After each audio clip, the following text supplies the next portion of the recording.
What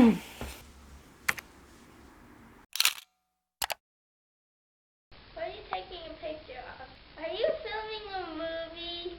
We got a digital camera around the end of when I was in 4th grade. During this time, about 99% of the videos I took were of my cat. So maybe you're not a pet person, or maybe you know exactly what I'm talking about when I say that my childhood cat was one of my best friends, and saying goodbye to her was one of the hardest things that I've ever had to do.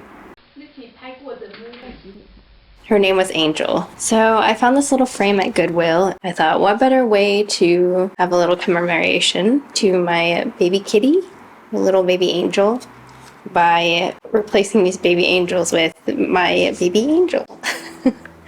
So with that, I guess I'll introduce you to the star of the show.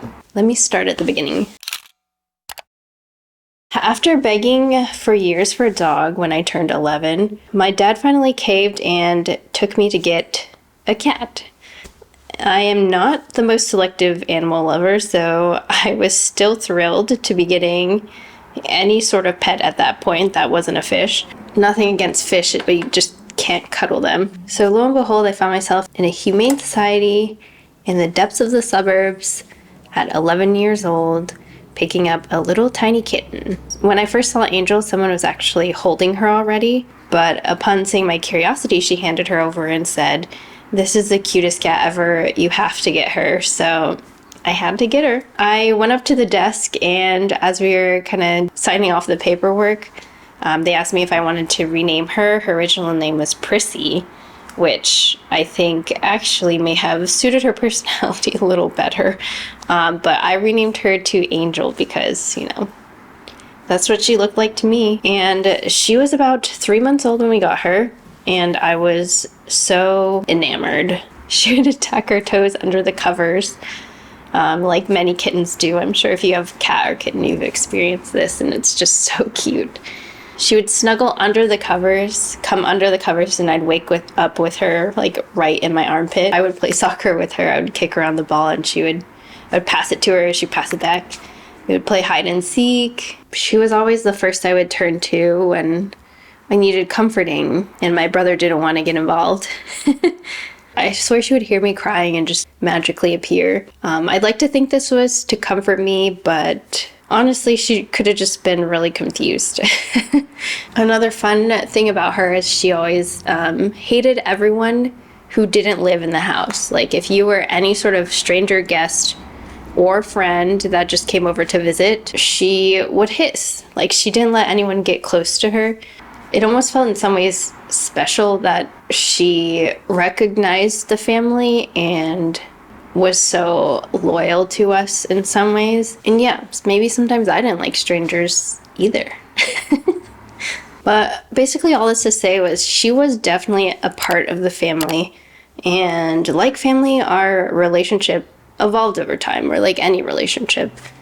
We fought a little, we became best friends, and she was like my emotional support cat, as kids say these days. But eventually, distance did have to set in because she hated everyone, so I could not take her to college with me. Thought that would just be too much stress on her and maybe me. So I went to college and she did not. I stopped coming home as frequently as things got busy. As time went on, as it does, eventually the amount of time I spent outside of the home exceeded the amount of time I had spent growing up with her. And eventually she became a little wary of me too. There were like all kinds of emotions like associated with watching this change in our relationship. Sometimes I could see the recognition in her eyes, but she still wouldn't let me, or she would hiss at me if I like bent over and gave her a kiss on the head. There was still some distance there. I didn't take the distance too personally, but obviously it still broke my heart a little every time we would see that, or I would see that. As soon as she became too old to do things like groom herself properly, I would come home as well to like help out with things like trying to cut mats out. My dad stepped up so much for my cat that Angel basically became his, which I was both happy and a little sad about, but mostly happy that, you know, they were able to form a bond. I hope it was enjoyable for him. I think he just likes taking care of things, but sometimes you can't tell with with dads. You know, they're not going to be like, oh, I love that this cat sits on my lap every night until I fall asleep.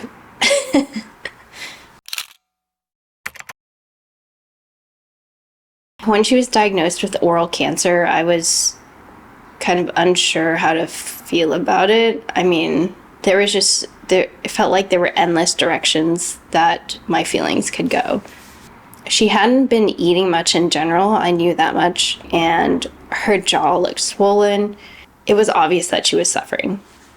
She was already 19 and so frail, yet when I looked at her, I could still see like the little kitten I was so excited to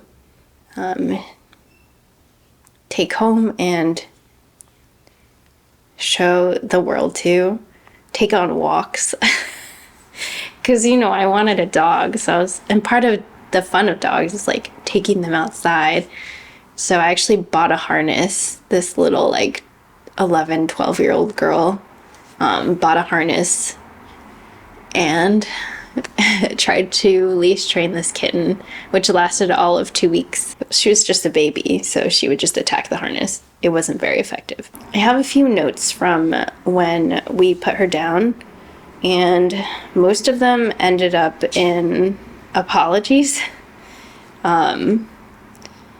Like, sorry for not listening to your pain. That one time we were cutting out the mats, I definitely did cut her, and I feel so guilty about it. And I'm also sorry for leaving you behind with no one to scratch your cheeks exactly how you like it, and for not being there when you honestly just shouldn't have gone to college.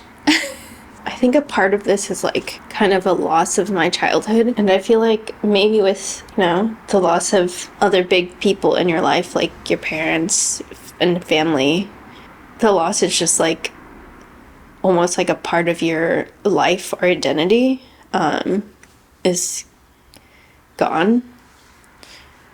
And I can't really even begin to imagine that sort of pain. That level of pain, because I know it's just going to be exponential. I carried a lot of guilt for not being there for her in her more adult and later years, because to me, animals are just so pure.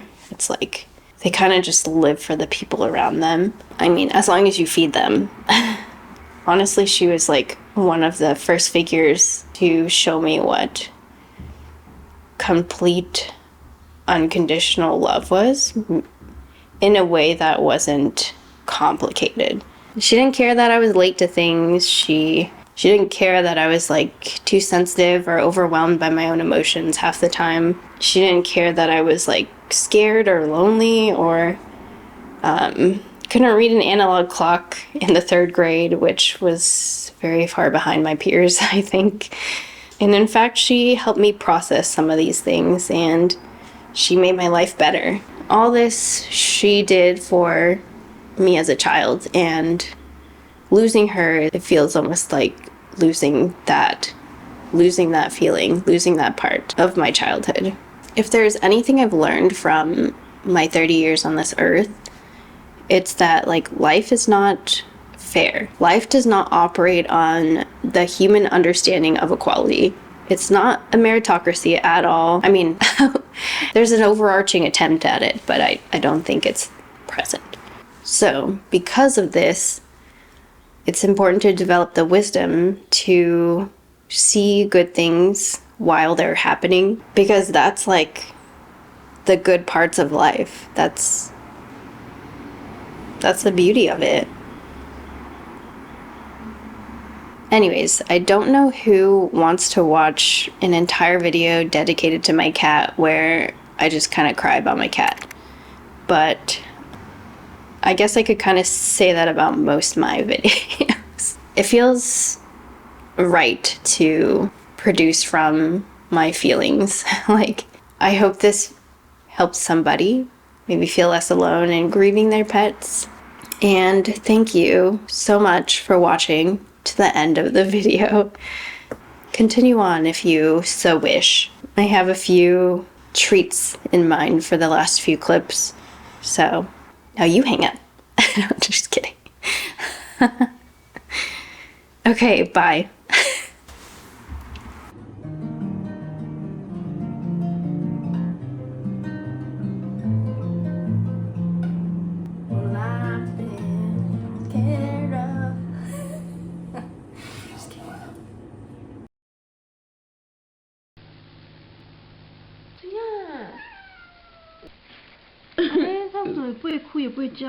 Because cats are bad at showing pain.